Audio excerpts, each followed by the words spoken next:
Okay, first goal is to get you involved in Monarch citizen science. We're going to focus on the Monarch larva monitoring project, but assuming that the projector works, I'll talk about a few other citizen science projects as well. I'd like to just start by seeing how many people are involved in any kind of Monarch citizen science already.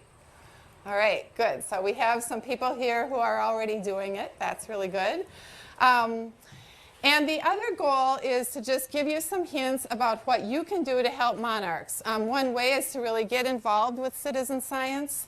I'm not sure I should be moving around very much. But there are lots of other things too, and that'll be kind of in the middle of the presentation. So the way that the day or the afternoon is set up, we're going to do some hands-on stuff, and you're all sitting at a table with some monarchs. We will be doing a little bit of movement because those of you on this side of the room are sitting with caterpillars. Those of you on this side of the room are sitting with eggs and pupae. So we'll switch in the middle, but that'll be hands-on. Then I will give a presentation with a PowerPoint, assuming the PowerPoint starts working. And then if it's not still too hot, we'll go out in the field and look for some monarchs. But I always start my presentations seeing if anybody in the audience has a birthday today. Anybody have a birthday on August 15th? Does anybody have a birthday within a week of today? Yes, your hand was just ready to come. When is your birthday? The 18th, does anyone have a birthday either going forward or backward? Closer than the 18th? All right, so we have a birthday present for you. Milkweed, Monarchs, and more, so happy birthday to Lucy. That's really exciting. So if we did have a birthday today, today is kind of a special day in the Monarch calendar. August 15th is for me kind of always the end of the summer, because it's on August 15th that more than 50% of the monarchs that emerge on August 15th are in reproductive diapause. And that means that they'll be migrating to Mexico. So if a monarch emerged yesterday, there was a higher than 50% chance it was going to stay up here and reproduce. Today there's a higher than 50% chance that it's going to migrate to Mexico. So for me, my August 15th kind of signals the end of the summer, because it's the end of the time that monarchs are reproducing, and I study monarch reproduction. Okay, so before you start looking at monarchs, I have a little quiz, kind of an icebreaker for you. And what I want you to do is, if I ask a question to which you know the answer, you should stand up. And when I ask a question to which you do not know the answer, you should sit back down. All right? Everybody have the rules for this game? All right. Do you recognize monarch butterflies? All right. Very good. We have a lot of monarch experts. Do you recognize monarch caterpillars? Just stay standing if you still recognize monarch caterpillars. Good. Do you recognize monarch eggs? Oh, Marilyn isn't sure. Okay, after today, you will recognize monarch eggs, so if you ever play this game again, you'll stay standing for that one. Have you ever found a monarch egg in the wild? Okay. What? Does that front yard count? Yeah, that's the wild. Yeah, you're a wild ones member. Of course your front yard counts. Have you ever raised a monarch from an egg to a caterpillar to an adult? Well, does the front yard count? No, you have to bring it in your house and raise it. It doesn't count if your front yard raises it. Okay, you guys, look around. Look at who's still standing. But remember, you can stand up again if you can answer another one. Have you ever watched a monarch pupate? All right, Karen's back up. Good. All right. Do you recognize common milkweed? Good. All right, now we have a few hard ones. Can you recognize 5 or more milkweed species? 5? Think of them through your head. Count them in your head. What state are you from? Oh, yes, you do. You do. All right. Can you tell the difference between a second and a third Instar monarch caterpillar?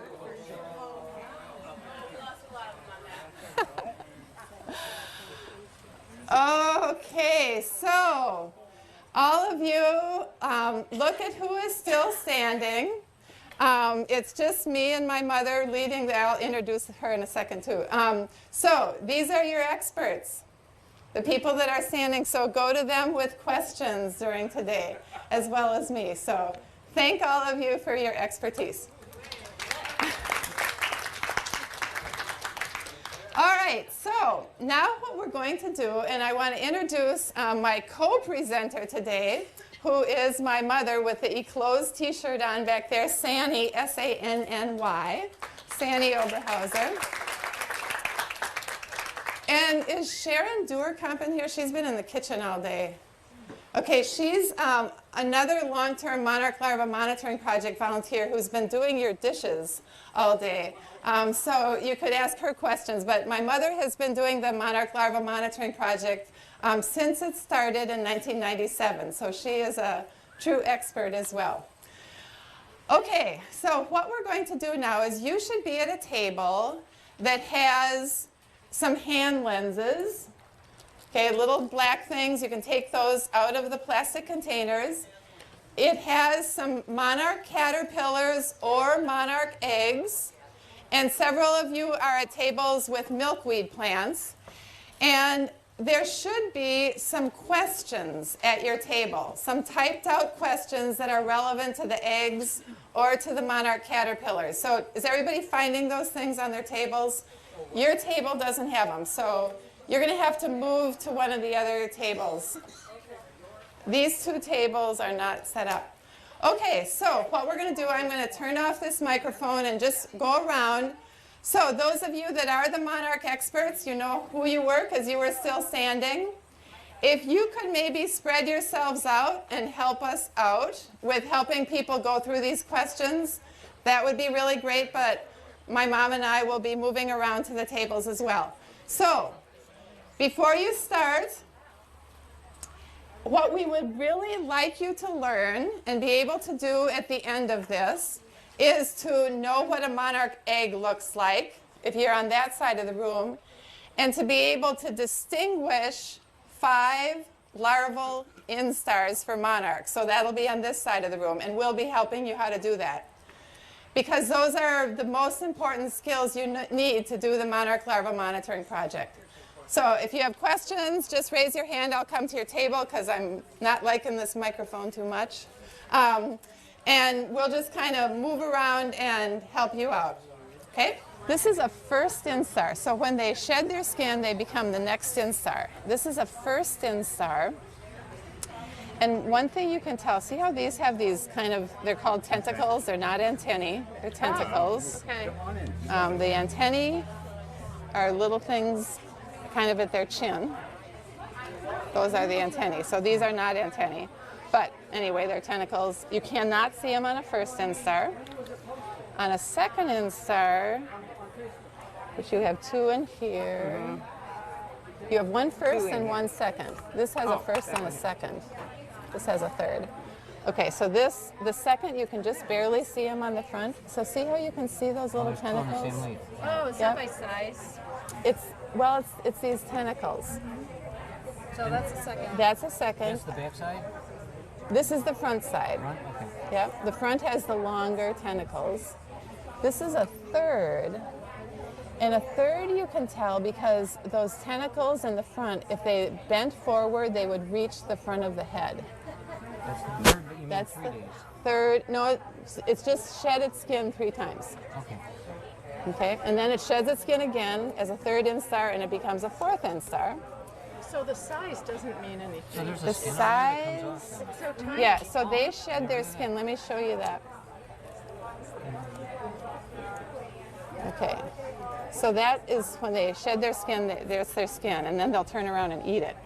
They just walk out of Okay, it. this is the 5th. So in here, we have a 4th and a 5th. So this is doing a defensive posture. It's very bothered by me. Yeah, so this one is that. See those big, long, old tentacles, kind of wrinkly at the end often? That's a 4th. So just look at a few of them, you know, just kind of practice that with these out first, second, third, fourth. They really look quite different. And their size is not the best distinguishing characteristic. So you can kind of think through Especially in August. any time of the year. Yeah. So is this actually a skin shedding as well? No, that is. So that the last time they molt, the chrysalis is underneath. Oh, so that was like under the skin that got shed. Yes, exactly. They okay. don't spin that, and that's a common thing that people think. Can you move one with caulk or super glue? Can you move the Move one of pupae? those with caulk or super glue? I just, when I move them, I carefully try to get as much silk as I can, like with a pin or something, and then I just tie them with a string. Yeah, because Tie them with string. yeah, just tie around that something. cremaster and tape it onto something. Yeah. Yep. Yeah. Super But so you can take them indoors. if Yep. you have to. Yep. Or raise them inside. So, yeah, look at those. See if you can tell them apart, and just look at those, and I will be back. Best to take them indoors, or will they survive outside? 98% of them won't. Oh, okay. It's about 98% mortality. You're helping them by taking them Yeah. in. You're helping those individuals, yeah. So what I want you to do, there should be some Post-it notes of different colors on your tables. If you observe something that was new and exciting to you, write that down and put your Post-it note on the I noticed thing. If you have a question that didn't get answered because we didn't get around to your table fast enough and you didn't have one of these experts, or maybe none of us knew the answers, write down an I wonder question, and that'll go on that board. And then as we're switching, just put your Post-it notes up on the proper chart. And really think about it. I would like everybody to put a note up on at least one of those, okay? So take a couple minutes, and then when you're done writing, put your Post-it notes there and go to the other table, and we'll start again. So this is a second. But the reason you can tell if it's a first, you cannot see these things called tentacles. Okay. Okay, I'm going to pull these out. Put this, this, and this. This is what I want to show you. Okay, so if you look at these, you can see these little bumps, these little things. That's a second instar. You can see it better with a hand lens if your eyes are getting old, like mine. Okay, that's a second instar. A third instar, you can see them in the front and the back. Yeah. And the front ones, if you bent them forward, they would just about reach the front of the head. Does that make sense? See, if I bent them forward, they don't bend forward. So this one is a third instar. See? See that? And you can see them on the back. About almost an inch long, right? Not quite. Yep. About 3/4 of an inch. Yeah. But they grow during, yeah, very during the fast. instar. Oh, yeah. Yeah. So this is the fourth instar. They're a little longer still. And a fourth instar. This is a fifth. It's a fifth. Did you get this from Mosquito Hill? No, these are mine. I guess we don't have a fourth here, but a fifth. So here's the big old fifth. So this one, see, those tentacles are really long. They're kind of droopy at the ends like that. So that's like the main skill you need for the MLMP is to be They able start to tell these wandering five around. apart. They don't stay on the plant very long after that. Yep, then they'll crawl off and pupate. Yep. So just, feel free to handle these, look at them with the hand lenses, and I want to show you one other thing. There should be a piece of paper with head. This. No, that is the questions. I'm going to just borrow this Okay, for a is this second. first, second stage? That's a third. Let me just show you one more thing. It looks like this. This is the head. These things are not antennae. They're called tentacles. The antennae on a caterpillar of any moth or any butterfly or moth, the antennae are just little things on its chin.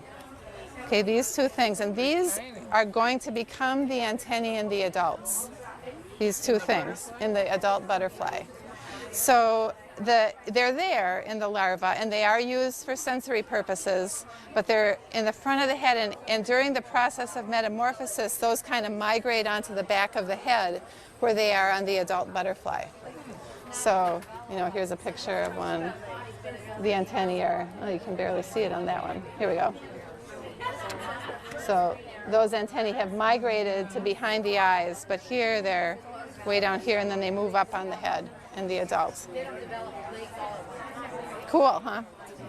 So when you were younger, did you work at Mosquito Hill then too? No, You didn't? I grew up in. I think I was. I know, but I mean, you could have gone now. But I work a lot with the people at Mosquito Yeah. Hill. Jess Yeah, Miller. yeah. Yep. Yeah. All right. So those are all eyes. So the larvae have very poor vision. You really can't see eyes on them without your hand lens. These things are little, and all they can really do is sense light and dark. So they don't really see, where the adults obviously are really visual. They can see a wider portion of the visual spectrum than people can. But the larvae have very poor vision, and just these little, you know about compound eyes in insects? So these are like a single piece of a compound eye, each one of those. Yeah, they're just little, you really can't even see them. They're just bumps kind of on the head. So look at them, take them out, touch them. I'm assuming the caterpillars can't detect color like the adults can. No, and you know they don't need to, because the egg is laid on a milkweed plant. They just crawl around on that milkweed plant. Where the adults have to find other adults to mate with, they have to find milkweed plants, they have to find nectar plants, so vision is very important for the adults, but not the larvae. I'm going to interrupt you now, but we're not going to stop yet. So again, if you would, if you have any questions or observations, let's collect those now so you don't forget them. Does anybody have kind of a burning question that they don't want to wait on? Okay, Tim, and someone else over here? Yeah, okay. What's your burning question, Tim? How much is the gold worth? Okay, the gold. Did you guys talk about those in the pupa tables? Yeah, that was my question. Oh, okay. So who was it? David was asking me, what are the wrong things that you've read about monarchs? And one, I really did read somewhere that is real gold. Believe it or not. So you don't believe things you read on the internet. That is not true gold. The word, and did you talk about the word, derivation of the word chrysalis? Okay, so that word does come from the Greek for gold. And all of the butterflies that are closely related to monarchs have metallic either spots or big, sometimes it's the whole pupa. And those metallic looking spots or sometimes the whole pupa are caused by the way the integument or the skin of the pupa is layered. And it reflects light like metal. I mean, metal just looks like metal because it reflects light in a certain way. That's what gives it its metallic characteristics. So those spots in the monarch, because of the way that the skin is layered, reflect light to make it look metallic, but it's not metallic. Okay. Any other? Okay, so then unless there's another burning question, give you time to write down your questions. We are then going to have a little ice cream break, and then I'm going to give a presentation. Again, it'll be really informal. You can ask me questions during it. That'll kind of review some of the things we've talked about monarch biology. Hopefully you've had a great chance to get hands-on with monarchs. And we'll see about going out and looking for monarchs in the field, how hot we all are. Okay, yes? I was going to say, when I go up north, I see the monarchs, the color is so beautiful, it's more ornate than in the cities. Well, you know, it might be the timing of when you're seeing them, because they definitely get less bright as they get older. So it might just be when you go up north, because really it's the same monarchs. They shouldn't be a different color up there. I don't think city monarchs are duller. We can say It's more clear up north. that could be the air, but or you're just looking at older monarchs here, but they do vary. Yeah. So while you're sitting down, I want to answer a couple of questions that were up here before we get started with the PowerPoint. And I neglected to say this when people asked about the gold spots. We do not know the function of the gold spots. So I talked about why they look gold. We don't know their function. It could be for camouflage, to kind of break up the silhouette, kind of like zebras' stripes. We just really don't know. It could be they're supposed to look like drops of water, which would make them more difficult to see. They don't coincide with any part that will become the adult butterfly. They're just kind of randomly spaced over different places on the pupa, so their function is unknown. But speaking of the pupa, one person asked how many parts of the butterfly are being formed in the caterpillars. So you may have read mistakenly somewhere on the internet that when a butterfly or when a caterpillar becomes a chrysalis, the whole thing turns into a soupy goo, and the butterfly miraculously forms out of that soupy goo. That is incorrect. There are many parts of the butterfly that start forming in the caterpillar. I used to do a lot of dissections of caterpillars as part of my research, and you can dissect a third instar caterpillar and see the testes of the male, which have already formed, and obviously they don't need them when they're caterpillars, only when they're adults. So the wings have started to form. There are specialized cells in the wings that you can see on the pupa have already started forming. The legs have started forming. The antennae have started forming. But there are some muscles in the caterpillar that aren't used in the adult. For example, we didn't really talk about this at the caterpillar tables. The caterpillars have 6 legs in the front that are called true legs. Those are the legs that will become the legs in the adult. And they have 10 legs behind them that are prolegs. They're called prolegs. They will disappear, but they have musculature attached to those prolegs, which obviously those aren't needed in the adult because the adult doesn't have prolegs. So those muscles are dissolved, and the proteins in those muscles are used in the adult for other purposes. So there are some things that disappear and turn into this soupy mush. So several parts start being formed, but several disappear from the caterpillar to the adult. A couple questions about milkweed. So monarchs will use almost any kind. There are 112 species of milkweed that are native to North America, and monarchs will use almost all of them. They most commonly use common milkweed, but that's because it's so common.